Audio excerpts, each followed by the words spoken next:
Hey guys, today we'll be looking at one of the most underrated and most overlooked roles in Counter-Strike, the men who have the impact outside the kills, the support players. There is always controversy about what a support player entails. To put it simply, it means a player who plays a majority of his rounds supporting the rest of his team, whether this means dropping guns, playing anchor positions, flashing for his team, or hard entering. They really are the most selfless players. Of course, other players can play support roles too, and these players can also be put into good roles as well. But I chose 3 players with some of the highest percentage of support rounds in the last couple of months to look at: Rush, Borup, and S-Tag, all at 27%, 21%, and 23% respectively.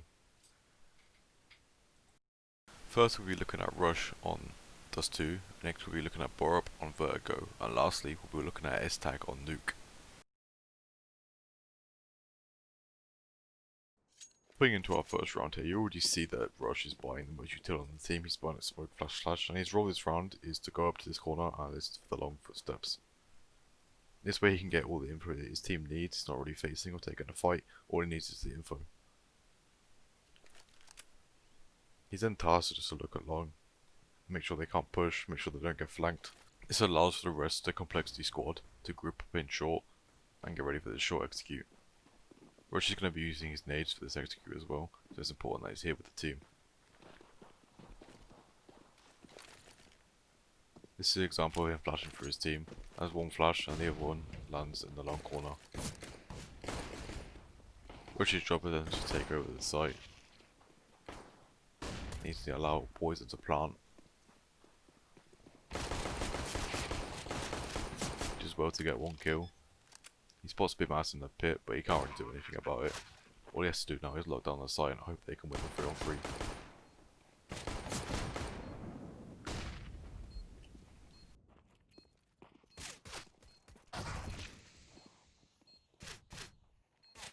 Rush does well to get one here, but there isn't pretty much you can do in the 1v3.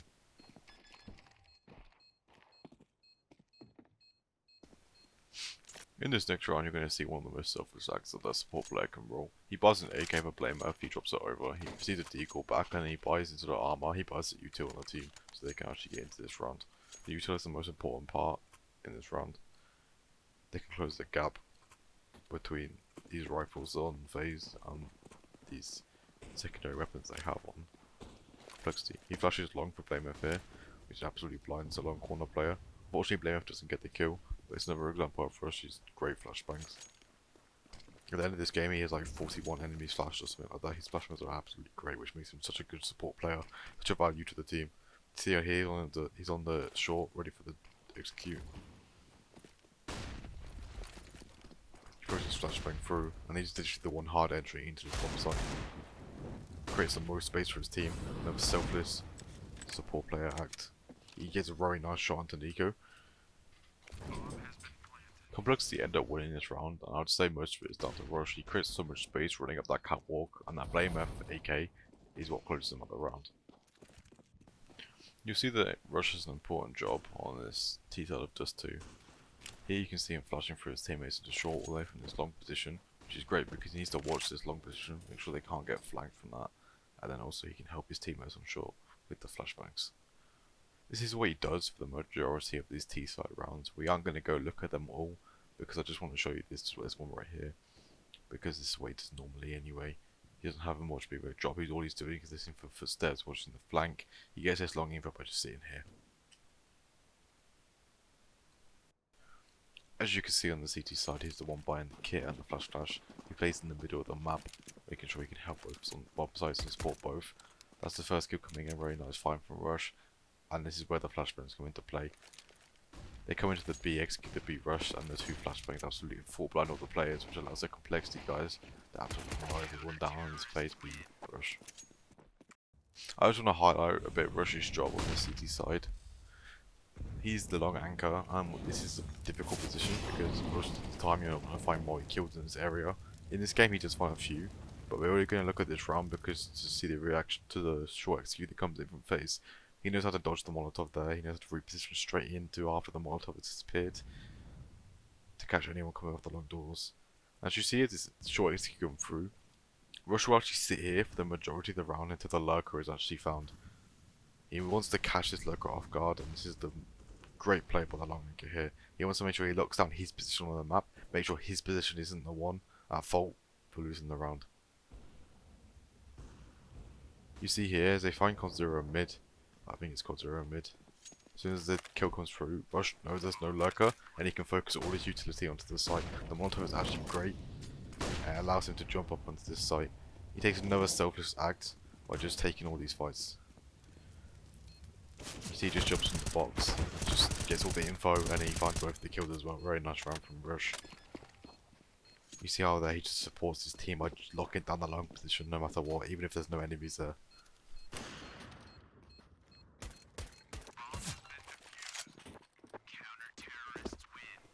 After looking at a bit of Rush's long holding on both T side and CT side, we're going to be looking at Borup's use of utility here. Here's a similar drop to Rush in these pistol rounds. He's going to use his util on this little sandbag position in mid. And Heroic are going to go through the window place, and they're going to barrel down onto the B site. Borup uses both his flashbangs and he blinds the players, but unfortunately he doesn't get in. We're looking how Borup supports his teammates on ramp. For people that don't play Virgo, look at ramp on A, a bit like Banana. A lot of the CTs and Ts throw most of their utility here. And you'll see that Borup throws a really nice flashbang for the smoke here. And it blinds any player. He makes KD get out, makes KD be able to entry frag, and it creates so much space in the team. Borup gets 2 kills, it's a very nice round for him. He eventually goes onto this nade here, but just from that one flashbang you see how much space he actually gives to KD and how much ramp control they get and map control they get just off that one flashbang. Great. I just want to look at this next round because it's an interesting display from Borup and his individual skill. You see they're in a 2-on-2 and Borup's low, so he has to selfishly run to the side or walk even and basically bait himself up for Cadian. He's meant to be the tradee here. They just want to put Cadian into the one-on-one because he's the most, health up player. You see Borup actually here, he clears all these angles, but tactically he has very nice snappy aim, and he finds himself in a very nice position here. The Strats really overlook this as they come to the bomb site, as you'll see in a second. Borup just decapitates them both. One onto the pre, and Magic's looking at this next round, we just want to see how Borup entry frags. He does this a lot, he wide swings a lot to get this information for Heroic. As you'll see here, he's wide swinging, hard entering onto A. He finds it very nice to get one. He gets taken down by device. I just want to display the fact that Borup is selfless. He takes these fights, he creates his space, he's a hard entry. And while he does this, he lets Tessus come in from the short position and take 2 out, because all the Strider's focus is on Borup into the ramp position onto the wide swing. So Tessus. There's not much fragging in these next few clips. I just want to highlight that Borup is a Virgo B anchor, and for anyone that's ever played Virgo B or watched someone play Virgo B, you don't get executed on a lot, you don't find much action. Your job is to basically find one and then buy as much time as possible for your mid players to come and help you if they do come. It's a very boring job. You find yourself rotating a lot, as you can see in this round. Actually, Borup rotates from A to B, A to B. Yeah, there isn't much he can do in this situation. That's probably why he is one of the lowest rankings on this team, because he's always put into these, like, quote unquote bitch boy spots where you don't find much frags. All you have to do is buy time for your team to rotate, and this is like one of the most like textbook, quote unquote bitch boy support overall spots. Just for a small example for what I mentioned in the round before, we're gonna look at Borup here and how he defends the B bomb site. He's spamming the wall, trying to get some damage off. He finds the pre first, and that's the first kill. And you'll see here, he won't peek the next player. He's just going to stay around this pole, dance around it, wait for his mid players to come. And that's when KDA comes to the rescue. He just buys the most time as possible for his team to come up and back him up. And that's what your job is as a B anchor. You find one, you hide, or you die. Yeah, that's pretty much it when it comes to B anchoring.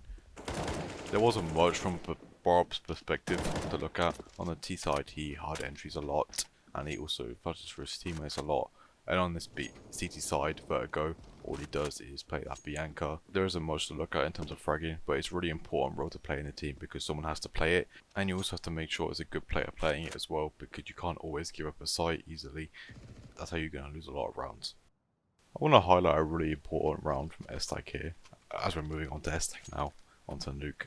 For a strike, he creates so much space in this round by doing a total of 0 damage. All he has to use is his smoke and his nade, and that's all he does. As you'll see here, he'll then drop straight on the vent, no fuss about it. And already, as you see, he creates so much map control for his Strides. This means the Strides can come down to secret without no problems, without having to worry for this rotation, and having a good rotation system is really important for the CT side on Nuke. So if you cut off the main rotation system, or the main rotation place for the CTs, you're basically making sure that the CTs are always retaking. Either they have to go outside to go down to B, so they get hit from the outside players, or they have to go down ramp and then they have to retake from a really tight choke point. So S-Tag getting down to the vent here without doing 0 damage, it has so much impact by just being here. Here's another round of S-Tag having so much impact while doing 0 damage in the round. He throws a smoke and nade towards the vent to fake another vent drop. Complexity have gotta be scared of that again because it's already happened once. So there's always the thought in the back of their head they're gonna have to clear that if they're going down to B. But you see here, S-Tag is actually going up to the silo. You see he's not peeking anything, he's making sure his head tucked. He's gonna line his nades up with this little dot here. You see later in the round he's going to actually flash for the outside players, and he's also going to Molotov heaven, and you'll see why this is so important to the execute and why S-Tag's position here actually wins in the round.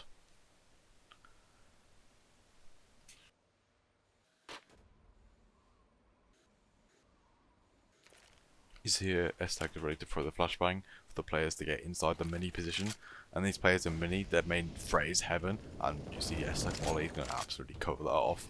Poison has to take damage to go through, and he does, and he's left Poison a 1-on-3 because he can't support from the heaven position, which means his teammates are isolated on this A-bomb site, which means they can get wrapped from Hurt and wrapped from Mini. In this round we can see S-Tag's non-fragging impact from just throwing 4 grenades. Next up we're going to be looking at the ramp player. The ramp player is also like one of the most tough positions. It's a bit like B on Vertigo and a bit like A on Log, where your job is to really go for 1-for-1, or you go for 1 and you fall off. You see here, S-Tag gets pressured and he has to fall down all the way to this B-bomb site. He knows he can't die for nothing here in his position, because having that ramp position open gives them so many avenues. You know, they can head towards heaven, they can head towards outside, they can head towards ramp, they can also head back to lobby. As you see here, S-Tag will just fall back off. He knows he has to play anchor for this B-bomb site now, and he'll just anchor in this position here. Just speeding this up a bit, we'll see this team, Complexity, are coming to execute on his side. They only have deagles, so it should be a shooting gallery for S-Tag. As you see, he spots one, he finds 1 kill, and similar to Borup on Vertigo, all he has to do is dance around this pillar, buy as much time for his teammate to rotate as possible. He gets 2, he goes down for 1, and you see he leaves his teammates in a volley 3 advantage situation. I hope this video shows people how you can be impactful in Counter-Strike without getting loads of kills.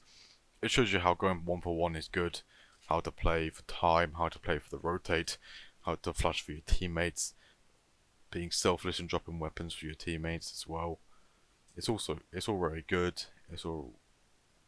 Not many players can shine in this role, especially. These players tend to be inconsistent. You might not get executed a lot, which means you might not find as many kills. You might be stuck in like 2v4, 2v5 retakes all the time. It is a really hard role playing these anchor roles and playing these supportive roles. So it's really important to acknowledge these players. I hope you guys enjoyed, and I'll see you in the next video.